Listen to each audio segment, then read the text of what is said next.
Hey guys, welcome back, and if you're new here, welcome to the chaos. So today I am going to take a little bit of a break from beauty, and we're going to have a little geek out moment because we need to talk about the season 6 finale of Game of Thrones, because that shit was awesome. Now usually the finales of this show are kind of boring because I feel like the dramatic stuff tends to happen in episode 9. Like, even this season was the Battle of the Bastards, which we all knew Jon Snow was going to come out on top.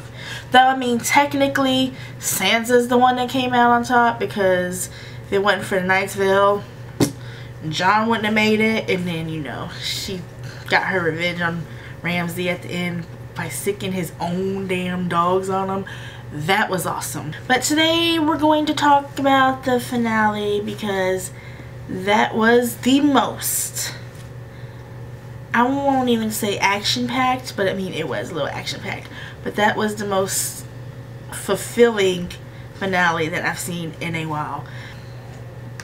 I mean, first it started with Cersei. Oh my god, I used to be able to say her name, but now that I'm on camera I can't say it. Well, it started with her, and you knew she was up to something because she was way too calm as she was getting dressed for her trial. I should say trial because she knows she didn't go. And then when the Mountain walked in, when Tommen was getting ready, for a second I was like, oh my gosh, she's gonna kill her son.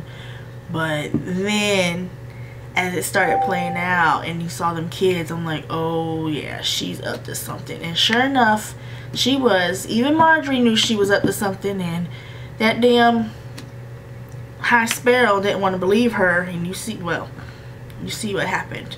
But the fact that she's sitting on the throne now, I don't know, it's kind of scary. I have to admit that for a while I was really starting to count her out because it didn't look like she was going to be able to crawl herself out of the hole that she was in.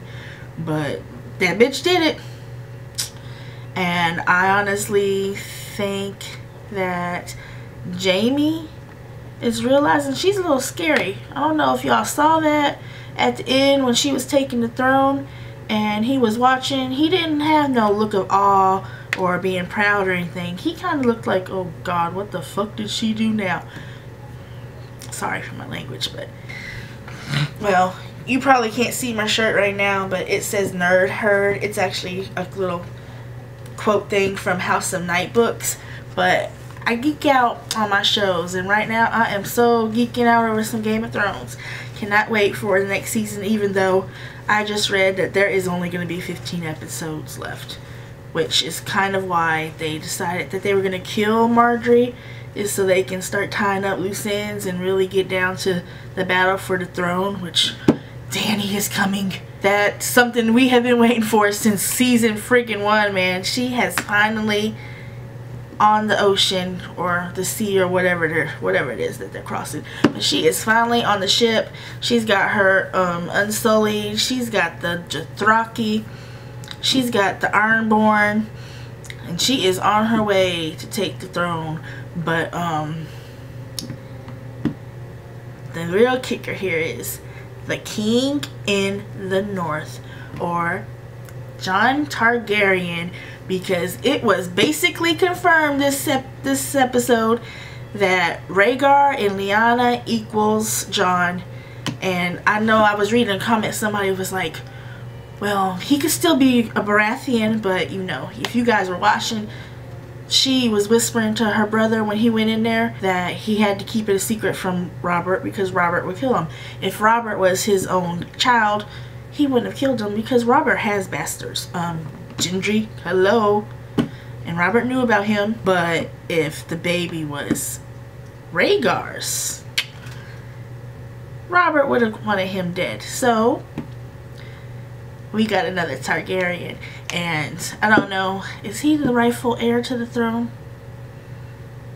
That I'm not sure. I think so, because he's Daenerys's older brother's son, so that would make him the heir, right? Whatever. But I'm kind of interested to see how it's going to play out, because now you've got Daenerys coming for the throne, Cersei, who is the master at the Game of Thrones, sitting on the throne, and you've got Jon Snow. We're just gonna call him Snow because he doesn't know. Only Bran knows who he is right now, but you know, I have a feeling that's gonna come into play in these next seasons. Jon, who is the rightful heir to the throne, and then you've got this little Littlefinger douchebag dude wanting to get on the throne and playing mind games with Sansa and got her doubting her brother, or I guess he would be her cousin technically now that we know, but she don't know that. Yes, go back to that. And then I know I'm all over the place with this, but that's just how my mind goes. I thought about sitting down and writing it out and going straight down, but come on, you know, this is chaos, so we're just gonna go with it. But how many of y'all was really expecting the little maid servant person that was with the Greyjoys? No, Greyjoy's Theon. The Frey? With the Frey. I think it was the Frey. But how many of y'all were expecting that girl to be Arya? I know I wasn't, but I'm really glad she finally got revenge on somebody on her damn list, because so far everybody on her list that has died has not been at her hands except for maybe one. But I'm not even sure if he was technically on the list. You know, the guy that she killed that actually got her in trouble with the House of 1,000 Faces, or whatever that damn house is called. The God of Many Faces. That house. You know, y'all know what house I'm talking about. But when she pulled that mask out, I was like, yes, bitch, yes. Sliced that man's throat just like he sliced your mama's throat. God, I'm kind of violent, aren't I? But that was a moment for me. And I know I read somewhere that it was, somebody made a comment that Arya stole the damn show and all she had was 30 seconds of screen time, and it was true. In that moment you was like, yes, Arya Stark is back. And I cannot wait for her to get home, because if she's at the Frey's house, she's pretty close to being home, right? Right. And then she's gonna meet Jon again, and I can't wait for that one, because Jon and Arya have always been close ever since that first damn season when she gave him Needle. And that's just one of those things that I'm personally waiting to happen. I hope that nobody dies before she gets there. And I think Bran just got dropped off at the wall, so he's close to Winterfell too now. By the way, you guys, winter is officially here. And it's kind of funny that, you know, Sansa and Jon kind of laughed when they said that, but I mean, their saying is winter is coming, so winter is here. I get it. I know that winter being here means that the Night King is coming now, but still, winter is basically what the Starks are known for. So the fact that they got their house back, at the same time winter's here, you know that's got to be a sign of good things to come, right? Right, I hope so. So I don't know. So I don't know what else to say. I know I kind of rambled, but I just had to. Nobody in my household watches Game of Thrones, and I just had to, you know, talk, get it out, because, well, I had to geek out a little, because, you know, that's just how I am. And I kind of thought that, you know, that would be a fun thing to do, is to geek out a little on here and share my thoughts and excitement or worries about the shows that I'm watching. I need to start Orange is the New Black. I do know what happens towards the end, because that's one of those shows that you binge all of a sudden and people, you know, they start posting, and I can't stay off the internet to not see things. But excuse me, I can personally handle, I'm looking at the time clock, I can personally handle spoilers for like movies and TV shows, but do not spoil a book for me. I know technically Game of Thrones is based off a book, but I never read the book, so, and I won't read the book because I've already watched the show. I can't do book spoilers. Don't ask me why. It's just something I can't do.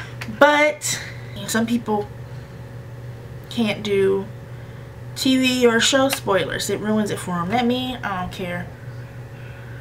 I just know what's gonna happen, and I'm not gonna be taken aback like when Robb Stark was killed. I cried. That was not right. But you know, we got Jon as King of the North now. So those are my rambled up, jumbled up, roughly put together thoughts on the season finale of the Game of Thrones. Y'all let me know in the comments what y'all think about it. Let's start talking about it. Y'all got any theories for what's gonna come? Do y'all think Daenerys is gonna take the throne? Littlefinger? You think Cersei? I cannot say her name. Do you think she's gonna kill them all? Kind of like how she burned all the scepters or seps or whatever they're called. Or do you think, let's see, who's all battling? We know Littlefinger wants the throne. We got Daenerys, Cersei sitting on it. Jon doesn't actually want the throne, but he's the rightful heir. So what do y'all think is gonna happen next season? It's gonna be a shorter season, but I don't care. I can't wait. I'm gonna be sad when it's over. And I think that's it. Subscribe to my channel, please. It sounded like I was begging. Well, I guess I kind of am, but I will do more geek out kind of videos sometimes. I do beauty videos. I'm hopefully going to do a tutorial this week sometime. I do unboxing videos, which those won't be for a while because July is about to get here and then you gotta wait for them to get shipped. But I am working on another video that has to do with, you know what, I'm not gonna tell you. You're gonna have to subscribe for that one. It's gonna be, I won't say juicy, but it's gonna be a little raunchy because it has to do with the phone and dating apps. I'm gonna give y'all that hint right there. But go ahead, subscribe. How many times am I gonna say that, you guys? Like this video, leave some comments, and as always, have a good day, you guys.